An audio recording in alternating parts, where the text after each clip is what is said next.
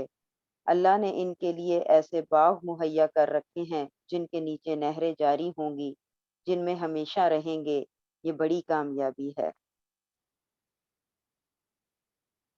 یہاں پہ مہاجرین کا جنہوں نے دین کی خاطر اللہ اور رسول صلی اللہ علیہ وآلہ وسلم کے حکم پر مکہ اور دیگر علاقوں سے ہجرت کی اور سب کچھ چھوڑ چھاڑ کر مدینہ آ گئے۔ دوسرے انصار تھے جو مدینہ کے رہائشی تھے، انہوں نے ہر موقع پر آپ صلی اللہ علیہ وآلہ وسلم کی مدد اور حفاظت فرمائی۔ یعنی کہ جو مہاجرین اور انصار میں سے پھر ان دونوں گروہوں میں سے جو سابق اور مقدم لوگ تھے، یہ ان کے بارے میں بات کی جا رہی ہے۔ ان کے بارے میں یہ ہے کہ یہ وہ افراد ہیں جنہوں نے اسلام قبول کرنے میں سب سے پہلے سبقت کی۔ بعض کے نزدیک یہ وہ لوگ ہیں جنہوں نے دونوں قبلوں کی طرف رخ کر کے نماز پڑھی، اور بعض کے نزدیک یہ وہ صحابہ ہیں جو حدیبیہ میں بیعت رضوان میں حاضر تھے، اور بعض کے نزدیک یہ اہل بدر ہیں۔ امام شوکانی فرماتے ہیں کہ اس میں یہ سب لوگ بھی اس سے مراد ہیں۔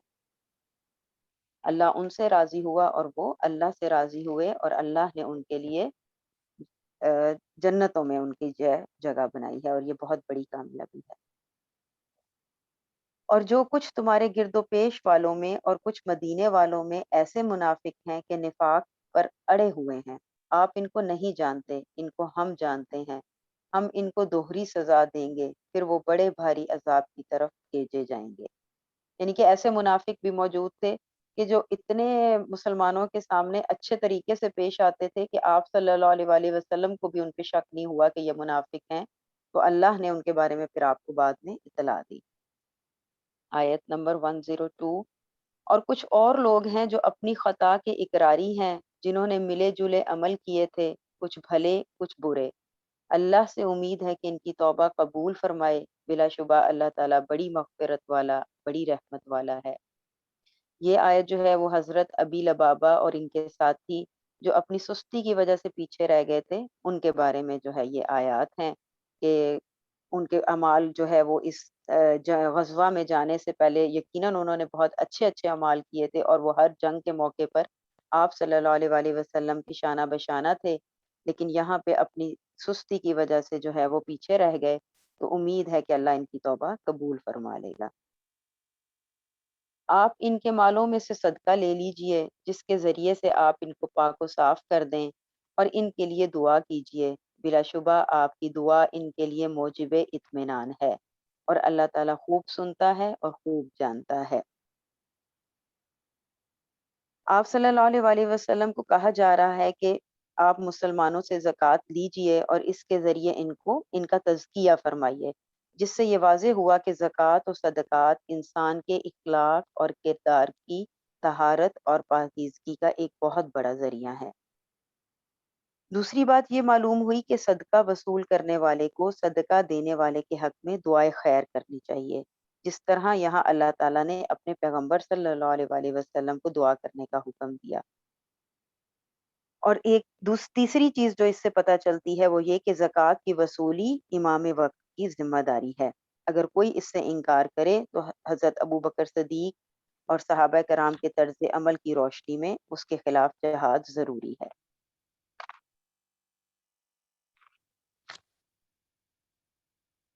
جو اسی آیت کو یہ کنٹینیو ہے، اور یہ کہ اللہ ہی توبہ قبول کرنے میں اور رحمت کرنے میں کامل ہے۔ نیکسٹ آیا 105۔ کہہ دیجئے کہ تم عمل کیے جاؤ، تمہارے عمل اللہ خود دیکھ لے گا، اور اس کا رسول اور ایمان والے بھی دیکھ لیں گے، اور ضرور تم کو ایسے کے پاس جانا ہے جو تمام چھپی اور کھلی چیزوں کا جاننے والا ہے، سو وہ تم کو تمہارا سب کیا ہوا بتا دے گا۔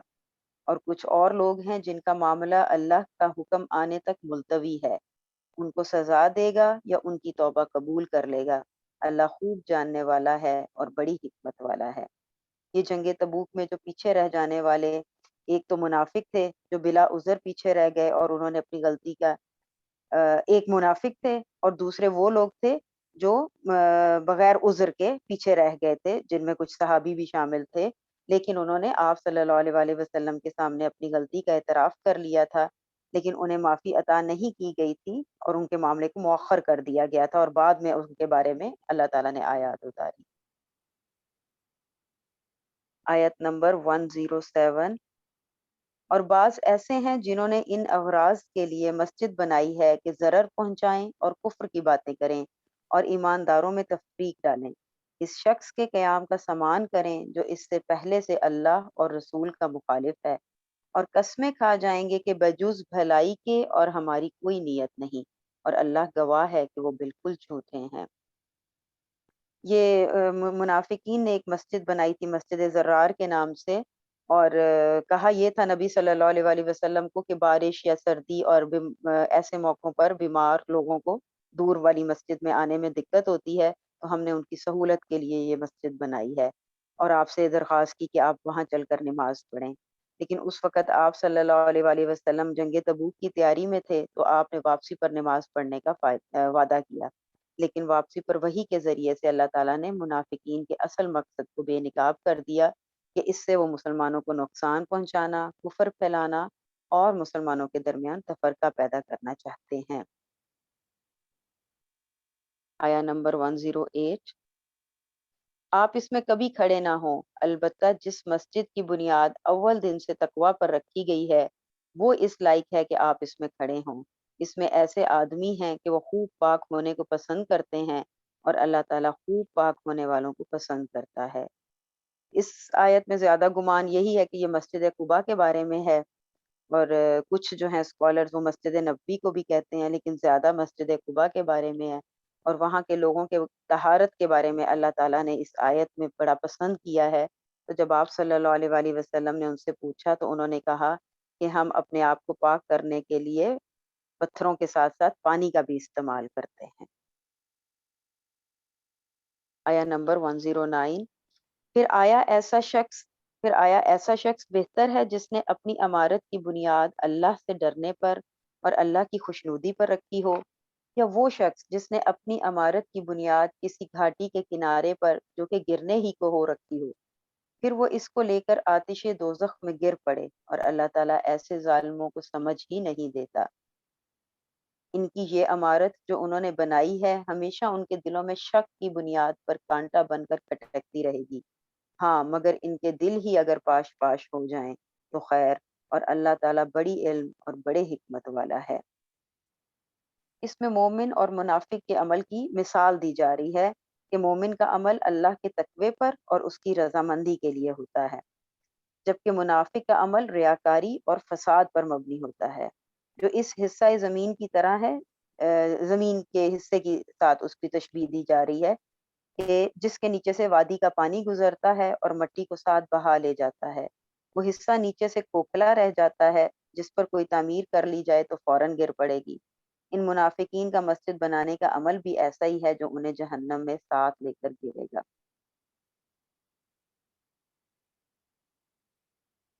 آیا نمبر 111۔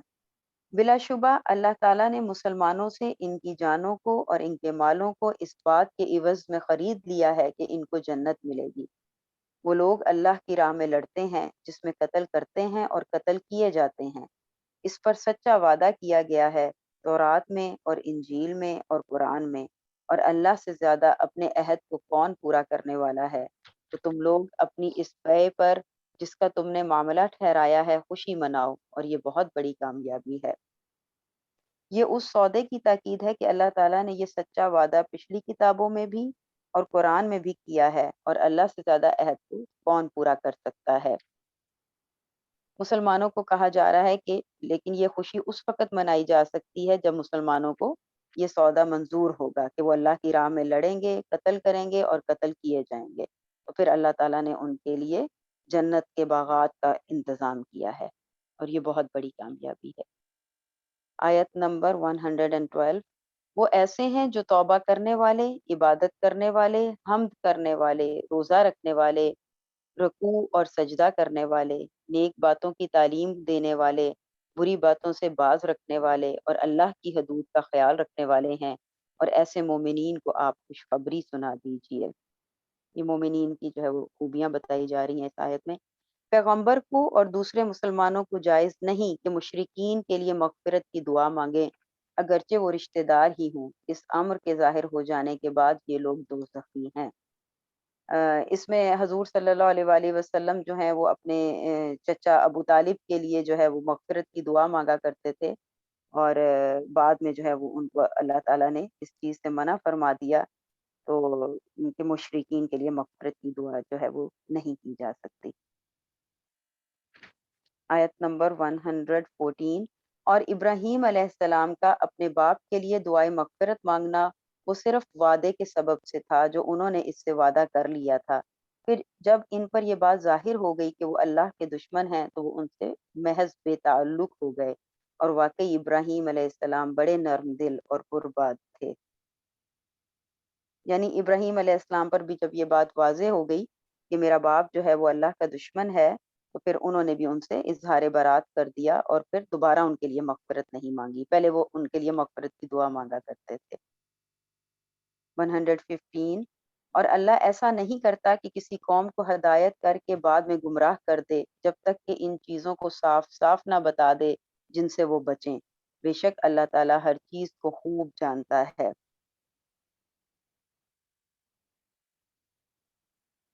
بلا شبہ اللہ ہی کی سلطنت ہے آسمانوں اور زمین میں، وہی جلاتا اور مارتا ہے، اور تمہارا اللہ کے سوا نہ کوئی اور تمہارا اللہ کے سوا نہ کوئی ولی ہے اور نہ کوئی مددگار ہے۔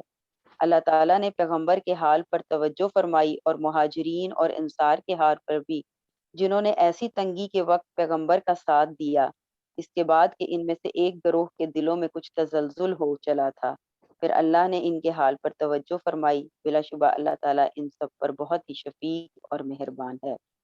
جنگ تبوک کے سفر کو تنگی کا سفر قرار دیا گیا تھا کیونکہ موسم بہت سخت تھا، فصلیں بھی تیار تھیں، سفر بہت لمبا تھا اور وسائل کی بھی بہت کمی تھی، اور توبہ کے لیے ضروری نہیں ہے کہ پہلے گناہ یا غلطی کا ارتکاب ہو، اس کے بغیر بھی درجات کو بلند کرنے کے لیے بھی اپنی کوتاہیوں سے جن کے بارے میں انسان کو پتہ ہو یا نہ پتہ ہو توبہ کی جا سکتی ہے۔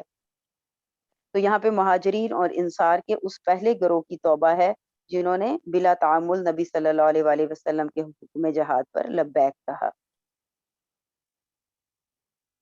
پھر اس کے بعد اس میں ایک دوسرے گروہ کا بھی ذکر ہے، لیکن پھر وہ جلد ہی اس کیفیت سے نکل آیا اور بخوشی جہاد میں شریک ہوا، یعنی کہ پہلے جو ہے وہ کچھ تزلزل آیا ان کے دلوں میں، لیکن پھر جو ہے وہ آپ صلی اللہ علیہ وآلہ وسلم کے ساتھ جانے پر تیار ہو گئے۔ اور 3 شخصوں کے حال پر بھی جن کا معاملہ ملتوی چھوڑ دیا گیا تھا، یہاں تک کہ جب زمین باوجود اپنی فراغی کے ان پر تنگ ہونے لگی اور وہ خود اپنی جان سے تنگ آ گئے، اور انہوں نے سمجھ لیا کہ اللہ سے کہیں پناہ نہیں مل سکتی بجز اس کے کہ اسی کی طرف رجوع کیا جائے، پھر ان کے حال پر توجہ فرمائی تاکہ وہ آئندہ بھی توبہ کر سکیں، بے شک اللہ بہت توبہ قبول کرنے والا اور بڑا رحم کرنے والا ہے۔ اے ایمان والو، اللہ تعالیٰ سے ڈرو اور سچوں کے ساتھ رہو۔ اس آیت میں 3 صحابہ تھے، کعب بن مالک، مرارہ بن ربیعہ اور ہلال بن امیہ، یہ تینوں نہایت مخلص مسلمان تھے، ہر غزوے میں یہ شریک ہوئے، لیکن غزوہ تبوک میں صرف تساہلاً سستی کی وجہ سے شریک نہیں ہوئے، بعد میں ان کو اپنی غلطی کا احساس ہوا، تو منافقین کی طرح انہوں نے کوئی جھوٹا عذر پیش نہیں کیا بلکہ اپنی غلطی کا اعتراف کر لیا اور اپنے آپ کو سزا کے لیے پیش کر دیا۔ نبی صلی اللہ علیہ وآلہ وسلم نے ان کے معاملے کو اللہ تعالیٰ کے سپرد کر دیا کہ وہ ان کے بارے میں کوئی حکم نازل فرمائے۔ تاہم اس دوران صحابہ کرام کو ان تینوں افراد سے تعلق قائم رکھنے، حتیٰ کہ بات چیت کی بھی اجازت نہیں دی، اور 40 راتوں کے بعد انہیں حکم دیا گیا کہ وہ اپنی بیویوں سے بھی دور رہیں، چنانچہ بیویوں سے بھی جدائی عمل میں آ گئی۔ مزید 10 دن گزرے تو توبہ قبول کر لی گئی، اور یہ اسی کے بارے میں ان آیات میں ذکر ہے۔ صدق اللہ العظیم۔ السلام علیکم ورحمۃ اللہ وبرکاتہ۔ وعلیکم السلام۔ باجی کون سا سپارہ ہے؟ پارہ یہ نمبر 11 اور 11واں سپارہ 4۔ اچھا 11واں سپارہ ہے اور چوتھا رکوع شروع ہوگا اب۔ اوکے 119 آیت ہے۔ اے لوگو جو ایمان لائے ہو، اللہ سے ڈرو اور سچے لوگوں کا ساتھ دو۔ مدینے کے باشندوں اور گرد و نواح کے بدوؤں کو یہ ہرگز زیبا نہ تھا کہ اللہ کے رسول کو چھوڑ کر گھر بیٹھے رہتے اور اس کی طرف سے بے پرواہ ہو کر اپنے اپنے نفس کی فکر میں لگ جاتے، اس لیے کہ کبھی ایسا نہ ہوگا کہ اللہ کی راہ میں بھوک پیاس اور جسمانی مشقت کی کوئی تکلیف وہ جھیلیں، اور منکرین حق کو جو راہ ناگوار ہے اس پر کوئی قدم وہ اٹھائیں، اور کسی دشمن سے عداوت حق کا کوئی انتقام وہ لے، اور ان کے بدلے اللہ تعالیٰ ان کے حق میں ایک عمل صالح نہ لکھا جائے۔ یقیناً اللہ کے ہاں محسنوں کا حق الحکمت خدمت مارا نہیں جاتا۔ اسی طرح یہ بھی کبھی نہ ہوگا کہ رائے خدا میں تھوڑا یا کوئی بہت خرچ وہ اٹھائیں اور صحیح جہاد میں کوئی وادی وہ پار کریں اور ان کے حق میں اسے نہ لکھ دیا جائے تاکہ اللہ ان کے اس اچھے کارنامے کا صلہ انہیں دے۔ اور یہ کچھ ضروری نہ تھا کہ اہل ایمان سارے کے سارے نکل کھڑے ہوتے، مگر ایسا کیوں نہ ہوا کہ ان کی آبادی کے ہر حصے میں سے کچھ لوگ نکل آتے اور دین کی سمجھ پیدا کرتے اور واپس جا کر اپنے علاقوں کے باشندوں کو خبردار کرتے تاکہ وہ غیر مسلمانہ روش سے پرہیز کرتے۔ یہاں پہ اللہ تعالیٰ یہی فرما رہے ہیں کہ اللہ تعالیٰ نے تو ان کو اچھا ہی بدلہ دینا تھا اگر وہ اللہ کے رسول کے ساتھ نکلتے اور اپنے نفس کی فکر میں نہ لگ جاتے، اور یہ بھی کہ جب اسلام شروع میں پھیلا تھا تو تب لوگوں نے اچھے سے پہلے اس کے بارے میں سمجھا تھا اور پھر ہی وہ اسلام کو قبول کرتا تھا، لیکن پھر بعد میں جب آہستہ آہستہ گروہ کے گروہ اور لوگ اسلام میں شامل ہونے لگے تو ان کے پاس اتنی سمجھ بوجھ نہیں تھی۔ پھر اللہ تعالیٰ وہی کہہ رہے ہیں کہ اگر سب لوگ نہ ہی صحیح لیکن کچھ لوگوں کو یہ اپنے اوپر ذمہ داری رکھنی چاہیے تھی کہ وہ نکلتے اور دین کی سمجھ لوگوں تک پہنچاتے۔ اس میں بس اتنا ہی تھا۔ اعوذ باللہ من الشیطان الرجیم یا ایھا الذین آمنوا قاتلوا الذین یلونکم من الکفار ولیجدوا فیکم غلظۃ وَاعْلَمُوا أَنَّ اللَّهَ مَعَ الْمُتَّقِينَ۔ آیت نمبر 123 ہے۔ اے اہل ایمان اپنے نزدیک کے رہنے والے کافروں سے جنگ کرو اور چاہیے کہ وہ تم میں سختی معلوم کریں، اور جان رکھو کہ اللہ پرہیزگاروں کے ساتھ ہے۔ اور جب کوئی صورت نازل ہوتی تو بعض منافق استہزاء کرتے اور پوچھتے ہیں کہ اس صورت نے تم میں سے کس کا ایمان زیادہ کیا ہے، سو جو ایمان والے ہیں ان کا تو ایمان زیادہ کیا اور وہ خوش ہوتے ہیں۔ ایک یہ اس میں بتایا گیا ہے کہ قرآن پاک پڑھ کر مومنوں کا ایمان بڑھتا ہے اور جو منافق ہے ان کا نفاق بڑھتا ہے، یعنی منافق ایک دوسرے سے مذاق کرتے ہیں کہ اس صورت کے نازل ہونے سے کس کے ایمان کو میں یعنی کس کا ایمان بڑا ہے، لیکن جو مومن ہوتا ہے اس کے ایمان میں اضافہ ہوتا ہے۔ یہاں 3 باتیں اہم ہیں جس میں اللہ تعالیٰ اس کے دل کو ایمان سے بھر دیتا ہے۔ ایک بات، پہلی بات یہ ہے کہ عالم کی صحبت، اور دوسری ہے قرآن کی تلاوت، اور تیسرا ہے روزے رکھنا، یعنی ان تینوں چیزوں سے ایمان بڑھتا ہے۔ اور جن لوگوں کے دلوں میں مرض ہے ان کے حق میں خبث پر خبث زیادہ کیا اور وہ مرے بھی تو کافر کے کافر، یعنی جو منافقین ہیں ان کو کچھ فائدہ نہ ہوا، ان کے منافقت بڑھتی گئی۔ قرآن کا دل پر اثر نہ ہونا ان کے دل کے بیمار ہونے کی علامت ہوتی ہے۔ آگے 126 نمبر آیت ہے۔ کیا یہ دیکھتے نہیں کہ یہ ہر سال 1 یا 2 بار بلا میں پھنسا دیے جاتے ہیں، پھر بھی توبہ نہیں کرتے اور نہ نصیحت پکڑتے ہیں۔ یعنی اللہ تعالیٰ ان پر آزمائش بھیجتے ہیں تاکہ وہ نصیحت پکڑیں، کہ پھر بھی اگر وہ ڈرتے نہیں اور نہ توبہ کرتے ہیں، اپنی بات میں اڑے رہتے ہیں۔ اور جب کوئی صورت نازل ہوتی تو ایک دوسرے کی طرف دیکھنے لگتے ہیں اور پوچھتے ہیں کہ بھلا تمہیں کوئی دیکھتا ہے، پھر جاتے ہیں۔ اللہ نے ان کے دلوں کو پھیر رکھا ہے کیونکہ یہ ایسے لوگ ہیں کہ سمجھ سے کام نہیں لیتے۔ یعنی وہ ان کا مطلب تھا کہ کوئی دیکھتا نہیں سے مراد یہ تھا کہ جو یعنی مسلمان تو نہیں کوئی دیکھ رہا، یعنی کسی طرح وہ سمجھتے تھے مسلمان نہیں دیکھ رہے تو ہم اپنی بات سے میں قائم نہیں رہتے، اور یعنی تنہا ہوتے ہیں یا مجلس میں ان کو کوئی فرق نہیں پڑتا، ان کو اپنی غلطی کا احساس نہیں ہوتا۔ لوگوں تمہارے پاس تم ہی میں سے ایک پیغمبر آئے ہیں، تمہاری تکلیف ان کو گراں معلوم ہوتی ہے اور تمہاری بھلائی کے خواہش مند ہیں، اور مومنوں پر نہایت شفقت کرنے والے اور مہربان ہیں۔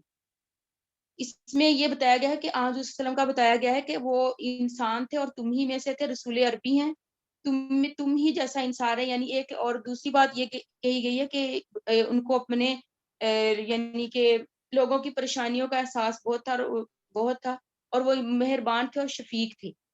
تو اس میں ان کی یہ مثال دی گئی ہے کہ یعنی لیڈر میں یہ خوبی ہونی چاہیے کہ ان کو اس کو اپنے دوسرے لوگوں کا احساس ہونا چاہیے۔ تو آپ صلی اللہ علیہ وسلم یہ چاہتے تھے کہ سب لوگ آگ سے بچ جائیں، مگر پھر بھی آج وسلم نے کہا کہ میری مثال اس شخص کی طرح ہے کہ جس نے آگ روشن کی، اور پھر جب چاروں طرف روشنی پھیل گئی اور پروانے اور کیڑے مکوڑے جو آگ پر گرتے ہیں وہ اس میں گرتے ہیں، وہ آدمی انہیں دور کرتا ہے کہ آگ میں نہ گرے، مگر بار بار ادھر آگ میں گرتے ہیں۔ اسی طرح میں تمہیں تمہاری کمروں سے پکڑ پکڑ کر تمہیں آگ سے دور کرتا ہوں، اور تم ہو کہ اس میں گرتے جا رہے ہو۔ آپ صلی اللہ علیہ وسلم کو امت کی خاطر اپنے آرام کو ترک کرتے تھے اور اپنی تکلیف اور ان کی تکلیف کا احساس کرتے تھے۔ آپ صلی اللہ علیہ وسلم نے فرمایا کہ میں نماز شروع کرتا ہوں، میرا ارادہ لمبی قرات کا ہوتا ہے یا لمبی نماز پڑھانے کا ہوتا ہے، تو میں بچے کے رونے کی آواز سن کر اس کی ماں کی تکلیف کی شدت کی وجہ سے نماز چھوٹی کر دیتا ہوں کہ اس کی ماں کو تکلیف نہ ہو۔ آگے 129 نمبر آیت ہے، پھر اگر یہ لوگ پھر جائیں اور نہ مانیں تو کہہ دو کہ اللہ مجھے کفایت کرتا ہے، اس کے سوا کوئی معبود نہیں، اس پر میرا بھروسہ ہے اور وہی عرش عظیم کا مالک ہے۔ یہ آیت ہے حسبی اللہ لا الہ الا ہوا علیہ توکلت وہو رب العرش العظیم۔ یہ کلمہ پریشانیوں سے نجات دلاتا ہے، اس لیے یہ بہت اہم ہے۔ سنن نبی داؤد کی روایت ہے کہ جس نے اس کلمہ کو صبح شام 7 بار پڑھا، اللہ اس کی پریشانیوں میں اس کی کفایت کرے گا۔ صدق اللہ العظیم۔ جی یہ پڑھنا چاہیے صبح شام، اور یہاں جی ان آیتوں کو پڑھنے کے بعد اپنے آپ سے یہ وعدہ کریں آپ، موسٹلی لوگوں نے تو یقیناً سیرہ نبی پڑھی ہوگی، لیکن جنہوں نے نہیں پڑھی تو پلیز وہ سیرت کی کوئی بھی بک ضرور پڑھیں۔ رحیق المختوم پڑھ لیں تو بہت اچھا ہے، ورنہ جو بھی آپ کے پاس ہو سیرہ کو ضرور پڑھیں۔ اعوذ باللہ من الشیطان الرجیم۔ سورہ یونس شروع ہونے لگی ہے۔ یہ سورت مکہ مکرمہ میں نازل ہوئی تھی، البتہ بعض مفسرین نے اس کی 3 آیات 40، 94 اور 95 کے بارے میں یہ خیال ظاہر کیا ہے کہ وہ مدینہ منورہ میں نازل ہوئی تھی، لیکن اس کا کوئی ثبوت موجود نہیں ہے۔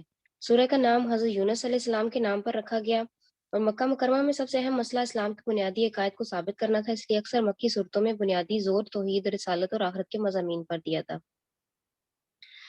بسم اللہ الرحمن الرحیم، الف لام را، تلک آیات الکتاب الحکیم۔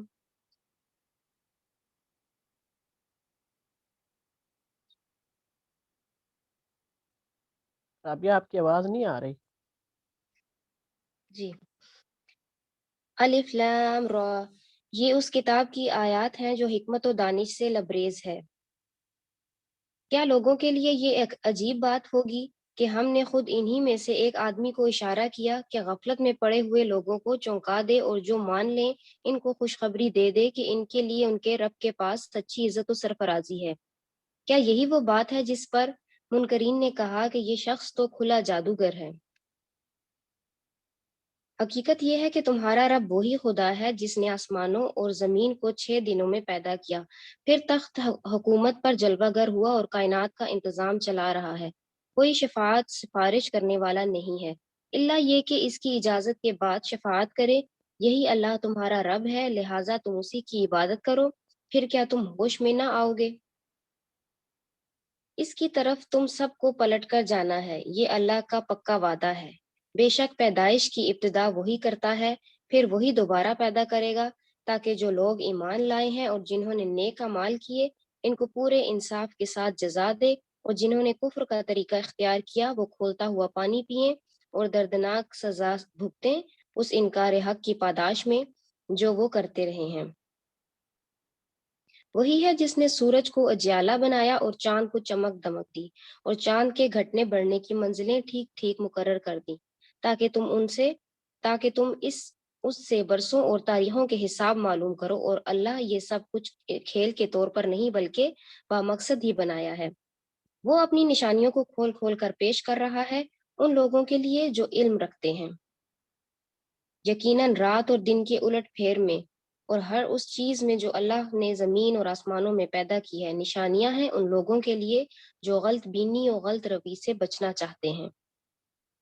حقیقت یہ ہے کہ جو لوگ ہم سے ملنے کی توقع نہیں رکھتے اور دنیا کی زندگی ہی راضی اور مطمئن ہو گئے ہیں، اور جو لوگ ہماری نشانیوں سے غافل ہیں،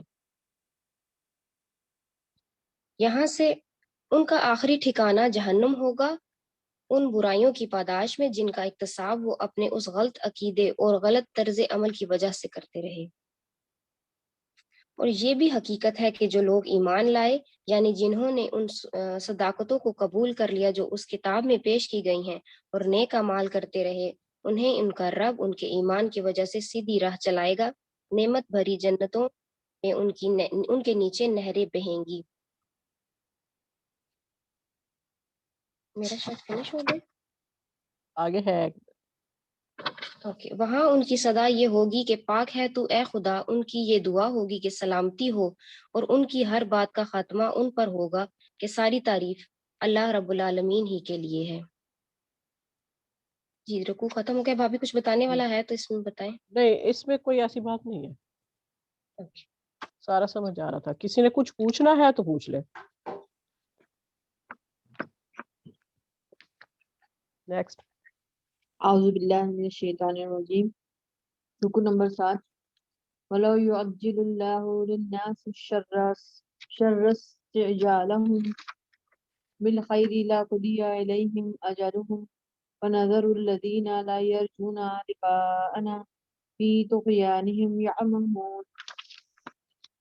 اگر کہیں اللہ لوگوں کے ساتھ برا معاملہ کرنے میں بھی اتنی ہی جلدی کرتا جتنی وہ دنیا کی بھلائی مانگنے میں جلدی کرتا ہے تو ان کی مہلت عمل کبھی کی ختم کر دی گئی ہوتی، مگر ہمارا یہ طریقہ نہیں ہے، اس لیے ہم ان لوگوں کو جو ہم سے ملنے کی توقع نہیں رکھتے ان کی سرکشی میں بھٹکنے کے لیے چھوٹ دے دیتے ہیں۔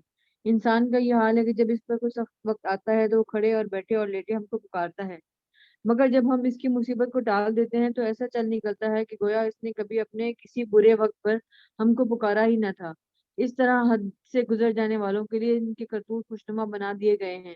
لوگوں، تم سے پہلے کی قوموں کو جو اپنے اپنے زمانے میں برسر عروج تھی ہم نے ہلاک کر دیا، جب انہوں نے ظلم کی روش اختیار کی اور ان کے رسول ان کے پاس کھلی کھلی نشانیاں لے کر آئے اور انہوں نے ایمان لا کر ہی نہ دیا۔ اسی طرح ہم مجرموں کو ان کے جرائم کا بدلہ دیا کرتے ہیں۔ اب ان کے بعد ہم نے تم کو زمین میں ان کی جگہ دی ہے تاکہ دیکھے تم کیسے عمل کرتے ہو۔ جب انہیں ہماری صاف صاف باتیں سنائی جاتی ہیں تو وہ لوگ جو ہم سے ملنے کی توقع نہیں رکھتے کہتے ہیں کہ اس کے بجائے کوئی اور قرآن لاؤ، اس میں کچھ ترمیم کرو۔ اے محمد صلی اللہ علیہ وآلہ وسلم، ان سے کہو میرا یہ کام نہیں کہ اپنی طرف سے اس میں کوئی تغیر و تبدل کروں، میں تو بس اسی وحی کا پیرو ہوں جو میرے پاس بھیجی جاتی ہے۔ اگر میں اپنے رب کی نافرمانی کروں تو مجھے ایک بڑے ہولناک دن کے عذاب کا ڈر ہے، اور کہو اگر اللہ کی مشیت یہی ہوتی کہ تو میں یہ قرآن تمہیں کبھی نہ سناتا اور اللہ تمہیں اس کی خبر تک نہ دیتا۔ آخر اس سے پہلے میں ایک عمر تمہارے درمیان گزار چکا ہوں، کیا تم عقل سے کام نہیں لیتے؟ پھر اس سے بڑھ کر ظالم اور کون ہوگا جو ایک جھوٹی بات کر کر اللہ کی طرف منسوخ کرے یا اللہ کی واقعی آیات کو جھوٹا قرار دے، لیکن ان مجرم کبھی فلاح نہیں پا سکتے۔ یہ لوگ اللہ کے سوا ان کی پرستش کر رہے ہیں جو ان کو نہ نقصان پہنچا سکتے ہیں نہ نفع، اور کہتے یہ ہیں کہ یہ اللہ کے ہاں ہمارے سفارشی ہیں۔ اے محمد صلی اللہ علیہ وآلہ وسلم، ان سے کہو کہ کیا تم اللہ کو اس بات کی خبر دیتے ہو جسے وہ نہ آسمانوں میں جانتا ہے نہ زمین میں، پاک ہے وہ اور بالا و برتر ہے اس شرک سے جو یہ لوگ کرتے ہیں۔ ابتداً سارے انسان ایک ہی امت تھے، بعد میں انہوں نے مختلف عقیدے اور مسلک بنا لیے اور اگر تیرے رب کی طرف سے پہلے ہی ایک بات طے نہ کر لی گئی ہوتی تو جس چیز میں وہ باہم اختلاف کر رہے ہیں اس کا فیصلہ کر دیا جاتا۔ اور یہ جو وہ کہتے ہیں کہ اس نبی پر اس کے رب کی طرف سے کوئی نشانی کیوں نہ اتاری گئی، تو ان سے کہو غیب کا مالک و مختار تو اللہ ہی ہے، اچھا انتظار کرو، میں بھی تمہارے ساتھ انتظار کرتا ہوں۔ صدق اللہ۔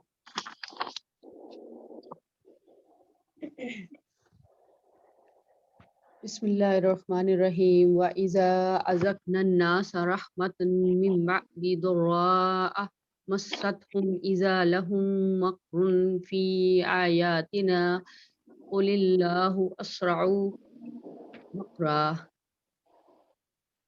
لوگوں کا یہ حال ہے کہ مصیبت کے وقت جب چکھاتے ہیں تو وہ فوراً ہی ہماری نشانیوں کی چال بازیاں شروع کر دیتے ہیں۔ تو اللہ اپنی چال میں تم سے زیادہ تیز ہے اور اس کے فرشتے تمہاری سب مکاریوں کو قلم بند کر رہے ہیں۔ اس آیت میں اسی کہف کی طرف اشارہ ہے جو ہم پہلے پڑھ چکے ہیں۔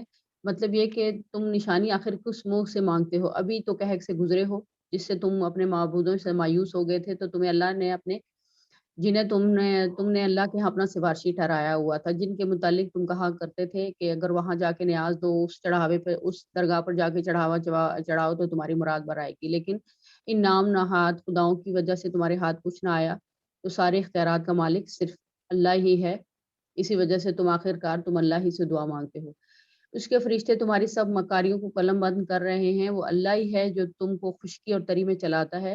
چنانچہ جب تم کشتیوں میں سوار ہو کر بعد موافق پر فرحاں اور شادہ سفر کر رہے ہوتے ہو، اور پھر یکا یک باد مخالف کا زور ہوتا ہے اور ہر طرف سے موجوں کے تھپیڑے لگتے ہیں اور مسافر سمجھ لیتے ہیں کہ طوفان میں گھر گئے، اس وقت سب اپنے دین کو اللہ ہی کے لیے خالص کر کے اس سے دعائیں مانگتے ہیں۔ اگر تو نے ہم کو اس بلا سے نجات دے دی تو ہم شکر گزار بندے بنیں گے۔ یہ آیت تو ہم اپنے اوپر بھی لیتے ہیں کہ جب ہم ویسے تو بڑے لاپرواہ اور بنے رہتے ہیں، لیکن جیسے ہی کسی تھوڑی سی بھی مشکل ہم پہ آتی ہے تو فوراً ہم اللہ کو یاد کرنا زیادہ خضوع اور خشوع کے ساتھ، ہماری عبادت میں بھی یہ چیز ہمیں نظر آتی ہے کہ ہم فوراً اللہ کی طرف رجوع کرتے ہیں، تو اس وقت بھی ایسا ہی کہا گیا ہے۔ مگر جب وہ ان کو بچا لیتا ہے تو پھر وہی لوگ حق سے منحرف ہو کر زمین میں بغاوت کرنے لگتے ہیں۔ لوگوں تمہاری یہ بغاوت الٹی تمہارے ہی خلاف پڑ رہی ہے، دنیا کے چند روزہ مزے ہیں، لوٹ لو، پھر ہماری طرف تمہیں پلٹ کر آنا ہے۔ اس وقت ہم تمہیں بتا دیں گے کہ تم کیا کچھ کرتے رہے۔ دنیا کی یہ زندگی جس کے نشے میں مست ہو کر تم ہماری نشانیوں سے غفلت برت رہے ہو، اس کی مثال ایسی ہے، پانی برسایا تو زمین کی پیداوار جسے آدمی اور جانور سب کھاتے ہیں خوب گھنی ہو گئی۔ پھر عین اس وقت جب زمین اپنی بہار پر تھی اور کھیتیاں بنی سوری کھڑی تھی اور ان کے مالک سمجھ رہے تھے کہ اب ہم ان سے فائدہ اٹھانے پر قادر ہیں، یکا یک رات کو یا دن کو ہمارا حکم آ گیا اور ہم نے اسے ایسا غارت کر کے رکھ دیا۔ اس طرح ہم نشانیاں کھول کھول کر پیش کرتے ہیں ان لوگوں کے لیے جو سوچنے سمجھنے والے ہیں۔ تم اس ناپائیدار زندگی کے فریب میں مبتلا ہو رہے ہو اور اللہ تمہیں دارالاسلام کی طرف دعوت دے رہا ہے۔ اس کے اختیار میں ہے جس کو وہ چاہے۔ جن لوگوں نے بھلائی کا طریقہ اختیار کیا ان کے لیے بھلائی ہے اور مزید فضل۔ ان کے چہروں پر روح سیاہی اور ذلت نہ چھائے گی، وہ جنت کے مستحق ہیں جہاں وہ ہمیشہ رہیں گے۔ اور جن لوگوں نے برائیاں کمائی اور ان کی برائی جیسی ہے ویسا ہی وہ بدلہ پائیں گے۔ ذلت ان پر مسلط ہوگی، کوئی اللہ سے ان کو بچانے والا نہ ہوگا، ان کے چہروں پر ایسی تاریکی چھائی ہوگی جیسے آپ پردے ان پر پڑے ہوئے ہیں، دوزخ کے مستحق ہیں جہاں وہ ہمیشہ رہیں گے۔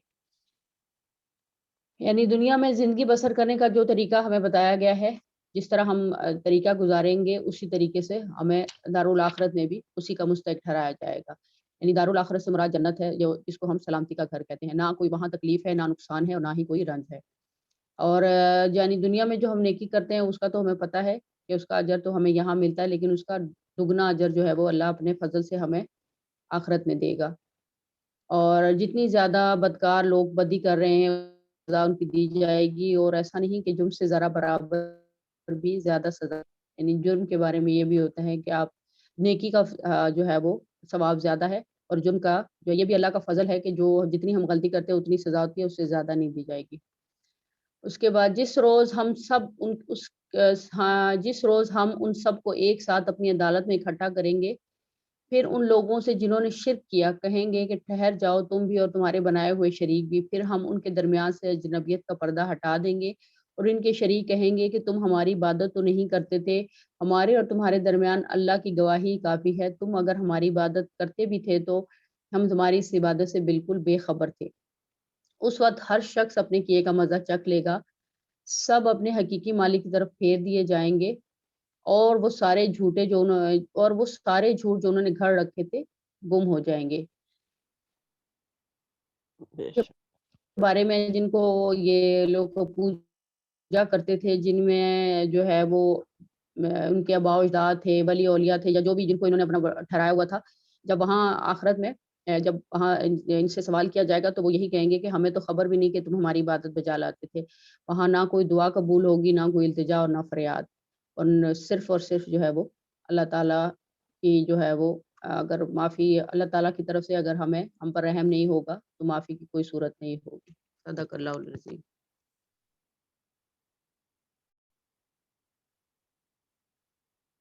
شائستہ کے بعد کس کا ہے؟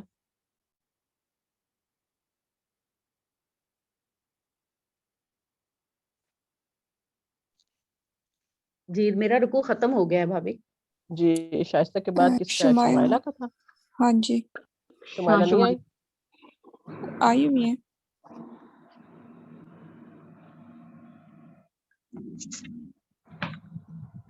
ہاں شمائلہ ہے۔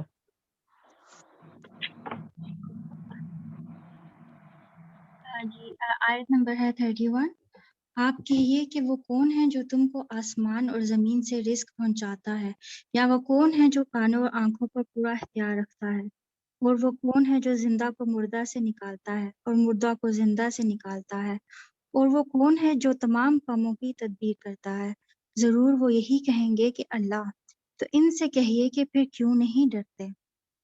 سو یہ ہے اللہ تعالیٰ جو تمہارے رب حقیقی ہے، پھر حق کے بعد اور کیا رہ گیا بجز گمراہی کے، پھر کہاں پھرے جاتے ہو۔ اسی طرح آپ کے رب کی یہ بات کہ یہ ایمان نہ لائیں گے تمام فاسق لوگوں کے حق میں ثابت ہو چکی ہے۔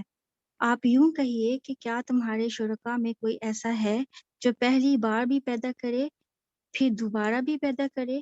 آپ کہہ دیجئے کہ اللہ ہی پہلی بار پیدا کرتا ہے، پھر وہی دوبارہ بھی پیدا کرے گا، پھر تم کہاں پھرے جاتے ہو۔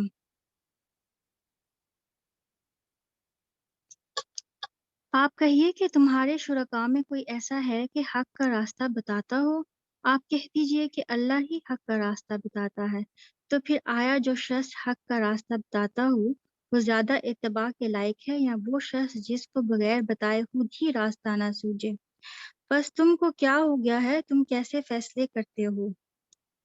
یعنی بھٹکے ہوئے مسافرین راہ کو راستہ بتلانے والا، دلوں کی گمراہی میں ہدایت کی طرف پھیرنے والا اللہ تعالیٰ ہی ہے۔ ان کے شرکاء میں سے کوئی ایسا نہیں جو یہ کام کر سکے، اور ان میں سے اکثر لوگ صرف گمان پر چل رہے ہیں۔ یقیناً گمان حق کی معرفت میں کچھ بھی کام نہیں دے سکتا، اور یہ جو کچھ کر رہے ہیں یقیناً اللہ کو سب خبر ہے۔ اور یہ قرآن ایسا نہیں ہے کہ اللہ کی وحی کے بغیر اپنے ہی سے گڑھ لیا گیا ہو، بلکہ یہ تو ان کتابوں کی تصدیق کرنے والا ہے جو اس کے قبل نازل ہو چکی ہیں، اور کتاب احکام ضرور یہ کی تفصیل بیان کرنے والا ہے۔ اس میں کوئی بات شک ہی نہیں کہ رب العالمین کی طرف سے ہے۔ کیا یہ لوگ یوں کہتے ہیں کہ آپ نے اس کو گڑھ لیا ہے؟ تو آپ کہہ دیجئے کہ تو پھر تم اس کے مثل ایک ہی صورت لاؤ، اور جن جن میں غیر اللہ کو بلا سکو بلا لو اگر تم سچے ہو، بلکہ ایسی چیز کی تکذیب کرنے لگے جس کو اپنے احاطہ علمی میں نہیں لائے، اور اس کا اخیر نتیجہ ان کو نہیں ملا۔ اور جو لوگ ان سے پہلے ہوئے ہیں اسی طرح انہوں نے بھی جھٹلایا تھا، سو دیکھ لیجئے ان ظالموں کا انجام کیسا ہوا۔ اور ان میں سے بعض ایسے ہیں جو اس پر ایمان لے آئیں گے، اور بعض ایسے ہیں کہ اس پر ایمان نہ لائیں گے، اور آپ کا رب مفسدوں کو خوب جانتا ہے۔